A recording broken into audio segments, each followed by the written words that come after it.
दोस्तों, आज मैंने आप लोगों के साथ एक स्टोरी लेके आया हूँ।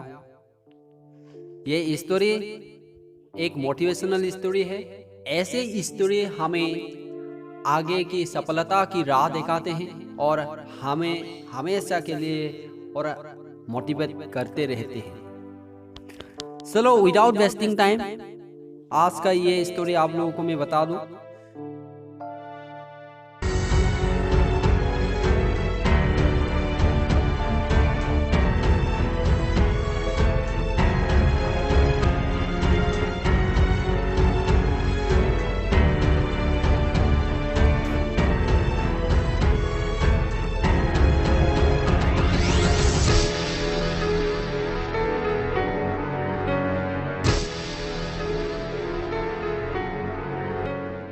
ये स्टोरी 1883 का न्यूयॉर्क के जॉन राइवलिंग और उसके बेटे वाशिंगटन की स्टोरी है।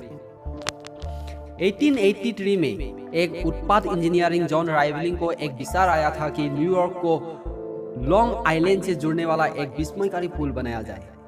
लेकिन दुनिया में सर्वश्रेष्ठ पुल बनाने वाले दैत्य और बड़े बड़े इंजीनियर लगता था कि उसके ये विचार नामुमकिन है। उन्होंने राइवलिंग को कहा है कि अच्छा है, आप ये जो विचार है उसको छोड़ दें, क्योंकि यह संभव नहीं है और ना ही यह किया जा सकता है। राइवलिंग सबकी बातें सुनता है और फिर गहन विचारों में खो जाता है। वो दिल को गहराई से यह जानता था कि वो क्या कर सकता है और इसका दिल कहता था कि ये पुल बनाया जा सकता है। उसे तो अपना यह सपना किसी के साथ बांटना था। काफी विचार विमर्श करने के पश्चात वो अपने बेटे वाशिंगटन को इसके लिए तैयार कर पाया कि पुल बनाया जा सकता है। दोनों बाप बेटे पुल निर्माण की योजनाओं बनाने आरंभ कर दी। वे इस पर गहन विचार करने लगे और इस निर्माण में आने वाली रुकावटें कैसे दूर होगी। सारा दिन पुल निर्माण के एक एक पहलू पर विचार करने के पश्चात उन्होंने आवश्यक मानव संसाधन जुटाकर पुल निर्माण का कार्य आरंभ कर दिया। इस परियोजना की शुरुआत ही अच्छी रही, लेकिन दुर्भाग्यवश कुछ महीने के बाद काम पर एक भयानक दुर्घटना में जॉन राइवलिंग की मृत्यु हो गई। वाशिंगटन भी घायल हो गए और उसके दिमाग को भी क्षति पहुंची। इसके कारण वो चलने फिरने एवं बोलने का काबिल ना रहा और उनको जो बड़े बड़े इंजीनियर, जो पुल बनाने वाले बड़े बड़े दैत्य जो उन्हें मना किया था उस विचारों को, उस पुल को ना बनाने के लिए, उसने कहने लगा, हमने उसे पहले ही मना किया था। पागल लोग और उनके पागल सपने, मूर्खतापूर्ण विचारों के पीछे भागना मूर्खता ही है। सभी सूखने वाली भाषा में नकारात्मक विचार व्यक्त कर रहे थे। लोगों का ऐसा विचार था कि इस परियोजना को यही बंद कर देना चाहिए, क्योंकि केवल राइवलिंग ही जानते थे कि पुल कैसे बनेगा, किंतु सारी योजना उनकी मृत्यु के बाद दफन हो गई। उधर अपाहिज होने के बावजूद वाशिंगटन मायूस नहीं हुआ। निराश उससे खुशों दूर थी। उसमें अब भी एक तीव्र इच्छा गतिमान थी पुल बनाने की। उसका दिमाग उतना ही तेजी से काम कर रहा था। उसके कुछ दोस्तों ने उसको उत्साहित किया और उसमें कुछ जोश भरना चाहा, किंतु एक भय कहीं उसे डरा रहे थे। जब वो अस्पताल के कमरे में बिस्तर पर लेटा था, सूर्य का किरण खिड़की से भीतर आ रही थी। एक हल्के हवा के झोंके ने पर्दों के उड़ा दिया था। वो कुछ पल के लिए बाहर आकाश व पैर के ऊपर के हिस्सों को देख पाया। उसे एहसास हुआ कि यो उसके लिए संदेश है, प्रयास ना छोड़ने का। अचानक उसे एहसास हुआ कि वो एक अंगुली हिला सकता है। उसके विचार ने उसे नए प्रेरणा दी। उसने सोचा कि वो उसी फिंगर के हिलने का प्रयोग करेगा।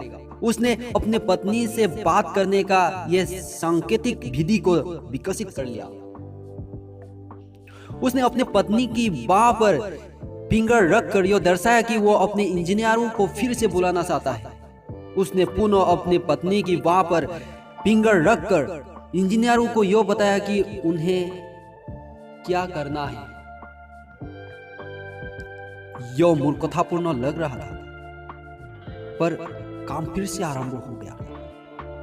13 वर्ष तक वाशिंगटन अपनी पत्नी की बाह पर अंगुली रखकर दिशा निर्देश देता रहा और आखिरी में पुल पूरा बन गया। आज वो ब्रुकलिन पुल अधीन खड़ा है। सारा अमेरिका विस्मित था। आलोचना प्रशंसा में बदल गई।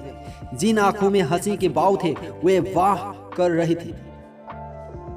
यो लेख श्रद्धांजलि है उस व्यक्ति को जो हालातों से हारा नहीं और जिसकी आत्मा दुर्जय थी।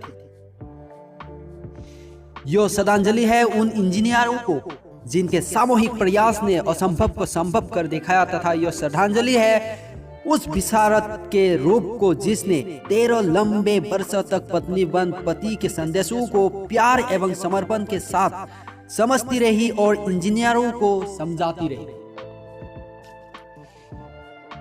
व्यक्ति जब किसी कार्यों को करने निकलता है तो उसे मन की दृढ़ता के साथ आगे बढ़ना चाहिए। जरा सा कस आने पर व्यक्ति टूटने की स्थिति में आ जाता है।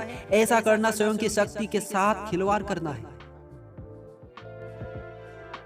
हम अपने चारों ओर नन्हे नन्हे कीट पतंगों को कार्य करते तो देखते हैं, पर उनसे सीख लेने का प्रयास नहीं करते हैं। मकड़ी एक जाला बनाने के लिए जाने कितनी बार गिरती उठती है, पर तब तक प्रयासरत रहती है जब तक एक सुंदरता नेटवर्क तैयार नहीं हो जाता। इसी प्रकार एक नन्ही सी जान चींटी अपने से कोई गुना बोझ उठाकर अपने घर ले आ सकते हैं। इसी प्रकार के अनेक प्रेरणादायक उदाहरण मिलेंगे जो मानव के भीतर शक्ति का संचार करते हैं, उन्हें एक नई दिशा देते हैं। वास्तविकता यह है कि हमें अपनी कमजोरी को अपनी शक्ति बनाने की कला में पारंगत होना चाहिए। मैं जो आप लोगों को उदाहरण दिया हूं, कभी ना हारने वाले भावा व्यक्ति का सबसे अच्छा उदाहरण है। एक शारीरिक रूप से अपाहिज व्यक्ति ने अपाहिजता पर विजय प्राप्त कर असंभव को संभव कर दिखाया। हम अपनी रोजमर्रा की जिंदगी में जब रुकावटों का सामना करते हैं तो वो दूसरों के मुकाबले बहुत बड़ी नजर आती है, किंतु धीर निश्चय एवं हद से चाहे कितनी भी मुश्किलें हो, असंभव को संभव बनाया जा सकता है। दोस्तों, मैं जानना चाहता हूँ इस स्टोरी से आप लोग क्या सीखा है और क्या समझा है, मुझे कमेंट में बताइए।